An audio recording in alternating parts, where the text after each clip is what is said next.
of Chaos is getting floor 12, infinite enemy content. Has Honkai Star Rail finally gotten a proper endgame? Hey guys, Mr. Pokke here, back with another video. With the announcements of the dev notes just hours ago as of the time of making this video, I decided to give my original tier list video a complete overhaul to provide the most up-to-date and relevant information for my viewers as we all go forward into the new territory that is Honkai Star Rail's endgame. The formatting is going to be different from my previous hour-long ramblings, and I have condensed all possible information into a more concise and summarized format for the ease of reference. Let me know in the comments what's your opinions on this tier list and how would you prepare your account going forward, especially knowing that Memory of Chaos is gonna get even harder from now on. With that out of the way, let's get into today's content. Regarding the context for our tier list, the core remains exactly the same. I'm trying to provide a tier list for the best investment value, especially towards the new players, but I have to make some big adjustments this time.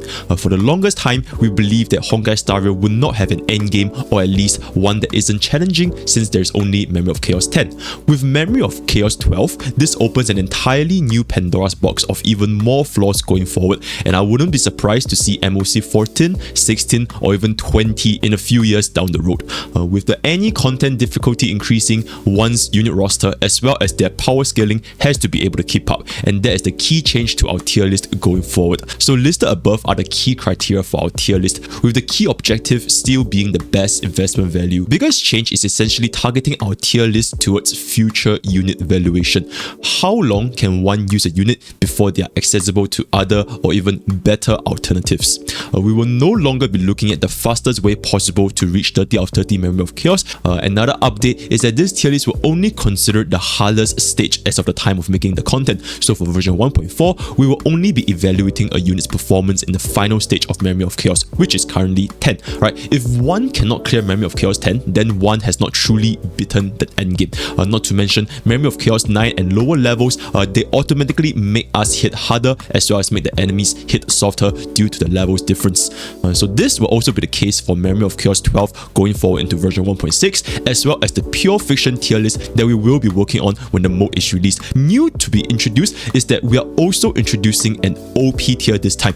They are basically the creme de la creme, best of the best, and very few units will come to this territory. Expect no more than 1 or 2 going forward. For now, we are limiting this to only 1 unit per category. That is 1 in the DPS, 1 in the support, and 1 in the sustain category. And now, units within the tier, they are no longer better or worse than one another. The reason for this is because there are situations where some players can use a unit better due to the team comp differences, and most of the time within each tier, the differences in terms of like level of investment required or the actual performance is extremely marginal, if not close to non-existent. And also, as usual, our DPS, support and sustain category is still going to be the same, but we will be adjusting the DOT debuffers, namely Guinaifen, Sampo and Luca, into the support section because they are heavily outclassed by other DPS units, and all of them have some sort of debuff which technically classifies them as support.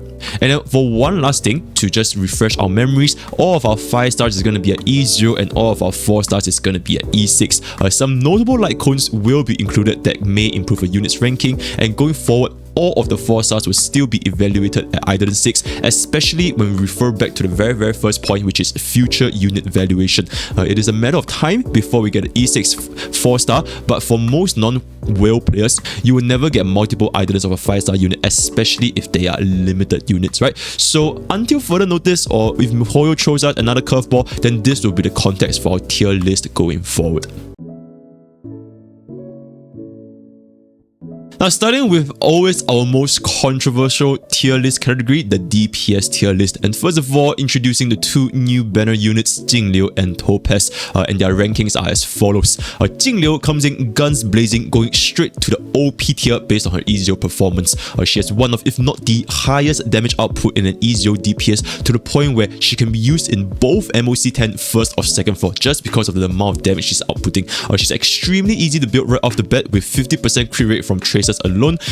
4 of an Aeon is also an excellent free-to-play alternative, and the health drain that Jingliu is going to cause into our entire team is not going to be an issue as long as players are going to be running sustain units. And to top everything off, she has extremely low skill point usage once she is in her enhanced state. Her team comp, she's also really fluid, where she can work with quite literally any support that we have right now. Although her drawback is that Jingliu's damage is extremely low. Outside of Spectral Transmigration, Jingliu also lasts really long in this specific state due to her ultimate prolonging the duration by 1 turn, even if it is used at 0 stacks. Alright, so when you are reaching 0 stacks and use her ultimate again, it will still bring you back to 1 stack. And then energy batteries like Tingyuan and as well as the future Huo, this will also further extend the duration for Jingliu's enhanced state. So going forward, we believe that Jingliu will still hold extremely high placing even if stronger ice hyper carries are released, simply due to her team fluidity. Now, some remarks that we have gotten is a comparison between her and E0 Imbibitor Lune. In our honest opinion, even Imbibitor Lune does not hold the OP tier, especially at Idolin 0, since we believe that his performance at Idolin 0 is not quite there compared to Idolin 0 Jingliu. But do note that for E2 Imbibitor Lune, that is the strongest E2 in the entire Honkai style, and no other units even come close to Imbibitor Lune's E2. Now, as for our other new unit, Topaz, we believe that she currently lies amongst the B tier. To be clear, Topaz functions well in the current MOC, with floor 10 first half, all of it being weak to fire, and the MOC blessing that allows our single target damage to become an AoE damage further increases Topaz damage output. Nambi also has exceptional break value, and in the monofire team with Himeko, Asta and Fire MC, Topaz can very comfortably clear the current MOC 10 content. But that being said, Topaz is in an awkward spot where she is not as easy nor comfortable to use as a hyper carry due to options like Jingliu, Imbibitor Lune and Silly existing, while Topaz usage as a sub DPS / a debuffer is not in an extremely niche position like Kafka, where Kafka is really the only unit that can enable a DOT team comp, while for follow-up team comps, even if players don't run Topaz, units like Clara can still function perfectly well without her. Right? So follow-up options are also not as plentiful nor accessible to the majority of the player base. The only good units having synergy with Topaz are currently Clara, Kafka, and to a certain extent Jingyuan. Even so, most of these units can function perfectly well without Topaz, like I mentioned just now, such as Clara with Yukong and Tingyuan, Kafka with a DOT team comp, and also Jingyuan with Asta and Tingyuan. So in terms of future outlook, we are completely in the dark whether MiHoYo is going to release an extremely strong follow-up attack unit, so there's no real reason, especially for players who want to allocate their Jades efficiently, to pull for Topaz, because she's at best a side grade to a mainstream team composition, and at worst, she's very awkward to use with our current roster. Now, going into the S tier, and like I mentioned, in no particular order, we have Blade, Imbibitor Lune, Kafka, and Silly. These 4 units perform exceptionally well in their respective ideal floors, namely the first half for Blade and Kafka, and the second half for Imbibitor Lune and Silly. For Blade, he can easily sustain and draw aggression from the Ape and Decaying Shadows attacks by being extremely tanky, which thereby increases his follow-up attack uptime. Being a tanky DPS in general further adds on to the future value, since Blade, as well as Clara, they are the only ones that are in this department. They're the only tanky bruiser in this department. Alright, so if we ever need a DPS that isn't squishy, just like every single other DPS we have, then Blade has very little competition in that regard. For Imbibitor Lune, his placement justification is really short, since he does fall short from Jingliu from the OP tier, but his damage is just extremely high, and I don't think we need any further evidence to demonstrate this point. So as long as players can allocate sufficient skill points for Imbibitor Lune, he will be able to easily clear any stage without issue whatsoever. For Kafka, as well as DOT team comps in general, they will never be too far off from the S tier due to allowing players to access a completely different relic main substat requirement, which makes a player's relic farming much more efficient, since most players will have a very big inventory of attack and speed relics while farming for crit relics. So from a stamina standpoint, Kafka is quite literally able to save player stamina by making use of relics that they otherwise wouldn't have discarded, and this isn't even factoring the new DOT set that is coming in version 1.5. Damage wise, Kafka also deals respectable amounts of damage even with our current 4-star DOTs, and her future value can only go up from here. Lastly, Silly has always performed well as our premier hyper carry ever since version 1.0, being the only Hunt unit that can deal with mobs while dishing tremendous single target damage at the same time, removing one of Hunt's biggest weakness, that is the ability to deal with mobs. So amongst the entire S tier,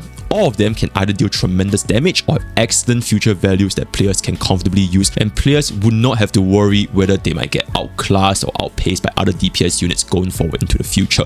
Going into the A tier, we have Qingque, Clara, as well as Himiko. Talking about Qingque first, now we understand that many players may be shocked to see E6 Qingque in only A tier, but this is due to one key reason: ease of usage. Now, regardless if Qingque is at E0 or E6, she faces this issue that no other DPS face, which is the RNG of skill point allocation.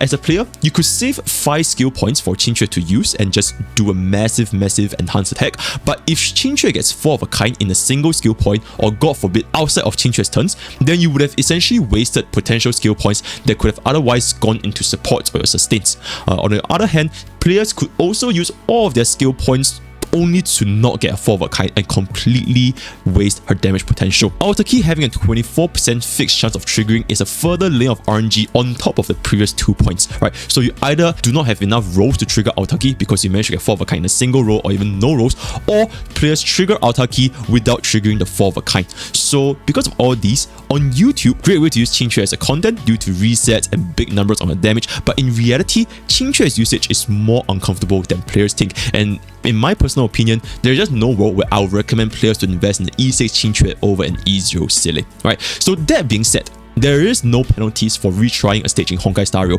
and with the version 1.5 announcing the retry button for Memory of Chaos, players can try to grind out the RNG with Qingque.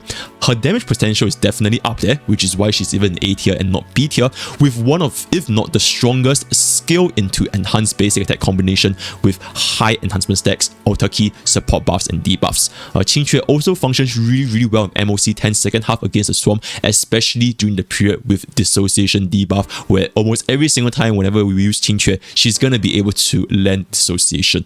In terms of future outlook, Qingque's damage potential is definitely there, and as long as players can look past her flaws, that is, she might be a little bit uncomfortable to use, continuously having to reset, then Qingque is going to be in a solid A tier. Not to mention, we quite simply only have Sile and Qingque as the only 2 quantum DPS. So if players don't have Sile, then Qingque really is the only other alternative option. Now, talking about Clara, she has been dropped from the S tier to A tier this MOC10 simply due to a poor environment for Clara. MOC10's first half has very little mobs and attackers, with Ape and Decaying Shadow only hitting a single target at any point of time, and both of them have very slow attack frequency. Although Decaying Shadow, she does have the 9 stacks into AoE, most of the time players should be able to either break her before she pulls off this attack, or just damage her large enough to the point where she only releases like 2 or 3 stacks, which might not even damage Clara. On the other hand, MOC10 second half gets better for Clara from the True Sting summons, so if all of them hit Clara with the Clara's enhanced taunt value, then she's gonna be dealing exceptional amounts of damage. But however, the lack of a physical weakness is what caused Clara to drop from the S tier to the A tier. But that being said, Clara's point still stands, like I mentioned back in version 1.3. She's still extremely versatile, extremely easy to build, and suitable for quite literally every single content. And based on the trend that we are seeing, we would not be surprised to see Clara rise up again due to physical weak enemies coming up in the next MOC, since Argent is also a physical element, and this has been the case for every single previous Memory of Chaos, but of course this is just my speculation. Lastly, we have Himiko, who has been an exceptional carry in MOC10 Phase 1 due to her excellent area of effect and weakness breaks. The inclusion of Topaz also made Himiko feel much more fluid to play, and a monofire team with Asta's speed buff and attack buff, damage percent buff using Planetary Rendezvous, alongside Fire MC's durability and high toughness bar damage using her enhanced basic attack and ultimate, allows Himiko to easily deal high amounts of damage as well as triggering a lot of follow-up attacks. So what is holding Himiko back is her potential future value, as we have yet to see high amount of mob enemies which Himiko's follow-up attack and ultimate excels in, right? Because they hit all 5 targets. Of course, going to the future, this is gonna be really subjected to see what miHoYo chose for us, but for now, the area of effect is not fully being utilized, which is why destruction units targeting 3 targets is usually more than enough, since we very rarely, if ever, face any content that has more than 3 targets. Right, so going forward, it is unlikely that we see a fire carry in the near future, since we just got Topaz as a hunt character, unless they released a fire DOT nihility 5-star, which should still function better with Kafka as an enabling support instead of competing against Himiko as a crit ratio support. Right, so as such, Himiko's placement as a fire's hyper carry is heavily reliant on future content, but at least for our current Memory of Chaos, she's an excellent carry. And with that established, we are now moving on to the B tier. Most of these units from the B tier, they remain relatively unchanged, with Herta, Hook, Jingyuan, Welt, and the newly released Topaz. They are all excellent in their own rights, with weaknesses that are holding them back from going into the A tier. So Herta, she has excellent AoE damage but low trigger rate, which happens once every time somebody goes to below 50%, on top of having relatively lower multipliers. Hook, she does have impressive damage, but she's crippled with high ultimate cost, low speed, and a mix of both offensive and defensive traces, while not utilizing the defensive ones as a hyper carry. Jingyuan, he has excellent damage potential, but the same issues that we've discussed Jingyuan for the past couple of patches will likely never get fixed unless Lightning Lord's speed is improved or we obtain more supports that can increase Jingyuan's ultimate uptime. So maybe Huo's inclusion into a Jingyuan team where she can cleanse Jingyuan, she can provide Jingyuan energy, that might be a redeeming factor that can push Jingyuan to the next level. Now, one key thing to note is that in this Memory of Chaos, there's actually a lack of hard crowd controls, namely such as like Imprison, Freeze, and Entanglement, with the exception of Decaying Shadows Imprison as well as the Explosion bug. So Jingyuan's crowd control problem is actually indirectly reduced. So lastly, Welt, he has excellent AoE and single target abilities, but simply falls short compared to the alternative DPS like Sile, Jingliu, Imbibitor Lune, and QQ in terms of damage. Before Welt can get his ultimate, his skill is only really strong if they all hit a single target. Otherwise, he has very big issues when trying to deal with mobs, especially the summon bugs in phase 2, where it just splits all over the place and Welt just unable to lock down and focus on a single target with his bouncing skill. And also, players that are trying to build Welt as a debuffer, I'll refer you guys back to my previous video, my standard 5-star summary. He can be built as a debuffer, but right now our content is just not that difficult to the point where the fight lasts long enough for action value delay as well as speed debuff to matter that much. Most of the time, we just want to deal as much damage as possible and just defeat the boss as soon as possible. So that's gonna be that for our B tier. And lastly, for our C tier, they are unfortunately falling short compared to the different DPS units we have. And you will notice that for our DPS, this is the only tier list where there is a C class simply due to demand and supply. There's way too many DPS supply, but with only 2 possible teams right now, more DPS units are unfortunately gonna be falling off since we can only really choose 2 or even 3 or 4 DPS units in a single team. The main changes this time for C tier will be Su Sang's drop off due to a lack of physical weakness, which directly contradicts her biggest upside to a kit, which is weakness breaking, regaining skill point, and increasing sword stance triggers. Even if we were to use Su Sang as a sub DPS, it would not be as optimal compared to other DPS units. Dan Heng, he lacks resets. Yan Qing, he also lacks resets on top of even more limiting conditions such as not getting hit. Servo also lacks lightning weakness stages, but she was able to function really well on the previous buff due to dissociation stacking, just like Jingyuan, right? And then physical MC and Arlen simply has better alternatives. And this will wrap up our final DPS tier list for version 1.4. I'll be leaving the image out here. You guys can take a reference and discuss how much do you agree or disagree with this tier list. Now, moving on to our support tier list. This point is also going to be included for our sustain tier list, which is there isn't many changes to be made other than the inclusion of our OP tier, and for our support category, the 3 new DOT units that were previously under DPS. Supports and sustains, they are always fluid and less dependent on the endgame stage itself, since they act as pillars of support for our DPS, which is the core for any team. And as such, you wouldn't notice very big shifts within the tier list itself between patches, right? Their consistency in their kits is almost relatively always going to be the same. Now, for our new OP tier, we will be discussing both Bronya and Silverwolf at the same time. And after much analysis and debate, we have came to the consensus that Bronya would be in this OP tier instead of Silverwolf, largely due to future investment value. Now, as a player progresses in the game over time, it is inevitable that more and more units, especially DPS units, will become introduced. And as such, it is a matter of time before Silverwolf's weakness implant is obsolete once players have sufficient elemental coverage. With Jingliu and Imbibitor Lune, we have also seen instances where players can easily clear content even while being off element. So as our account grows stronger and stronger, the value that Silverwolf provides will inevitably fall off into the future. In contrast, Bronya is our current highest damage amplifier for every single DPS unit, be it for DOT carries, attack crit carries, or HP crit carries like Blade. Bronya allowing our DPS to go twice on top of the damage percentage, attack percentage, and crit damage buff is simply way too good in a turn-based game. And not to mention, going twice for our DPS also opens the door for more kill potential, which generates more energy while using more of our skills.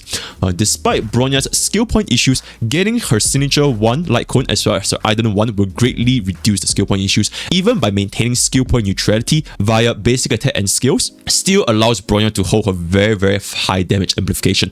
Unless miHoYo releases a support that can mimic what Bronya has to offer, it is unlikely that she will be dethroned from the OP category. Runmei, all eyes are on you as our first limited harmony to potentially change this Bronya placement. For the S tier, Silver Wolf is drawn by 3 OG support sisters, Asta, Tingyun, and Pella.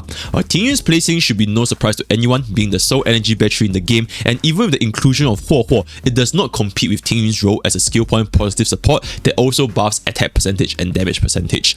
Asta and Pella, they are both excellent low investment units that only needs a player to invest in their talents at ultimate levels, as being really tanky, skill point efficient, and they provide tons of useful buffs, namely the speed for Asta as well as the defense reduction for Pella. The performance has also been exceptional in both the first half and second half of MOC respectively. All 3 of these units, they just work really well with every single DPS units we see over here. Nothing changes much in this tier since Tingyun, Asta, and Pella has been with us ever since 1.0, and like I mentioned, MOC environment doesn't change how well these 3 units perform. Moving into the A tier, Yukong is going to be the only one there that was there alone previously. She's now joined by the 3 DOT debuffers, Guinaifen, Sampo, and Luca. Now, talking about the new unit Guinaifen first, she can apply up to 28% vulnerability going to 30.4% level 12. This, coupled with good burn damage multipliers, makes Guinaifen an excellent debuffer with substantial damage for most team compositions, although mainly players are using her with Fire Team or DOT Team Comp just because of how good the S-class supports are, and just very unlikely that you will want to use Guinaifen over such as like Pella, Tingyun, or Asta. Vulnerability stacking is also unfortunately not additive like defense reduction multipliers, so no additional damage amplification from stacking vulnerability like how you would stack defense reduction. Moving on to Yukong, she's still an excellent support, but she falls short from the S tier due to poor buff uptime frequency even with Island 6, especially since it only lasts for a single turn for that DPS. Nonetheless, crit and crit damage buff is still extremely valuable, and it is one of, if not the biggest damage amplifiers for any DPS that relies on crit for that one single hit. Alright, but in terms of like long drawn out battles, then Yuko will unfortunately fall short because she's just going to be using more and more skill points, and it's not like her ultimate cost is extremely low.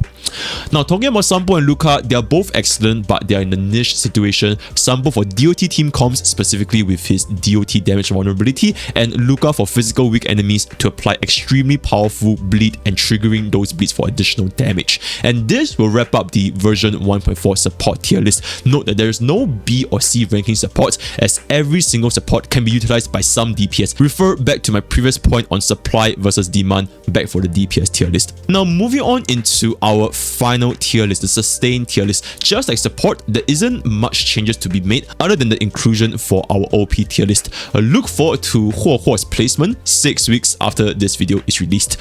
For our new OP tier, we will be discussing both Fu Xuan and Luocha at the same time, just like how we were discussing Bronya and Silver Wolf, because they were both previously the undisputed S tier for our version 1.3 tier list. Now, after much analysis, we have came to the consensus that Fu Xuan will be in the OP tier list instead of Luocha because of the sustained threshold that Fu Xuan can provide.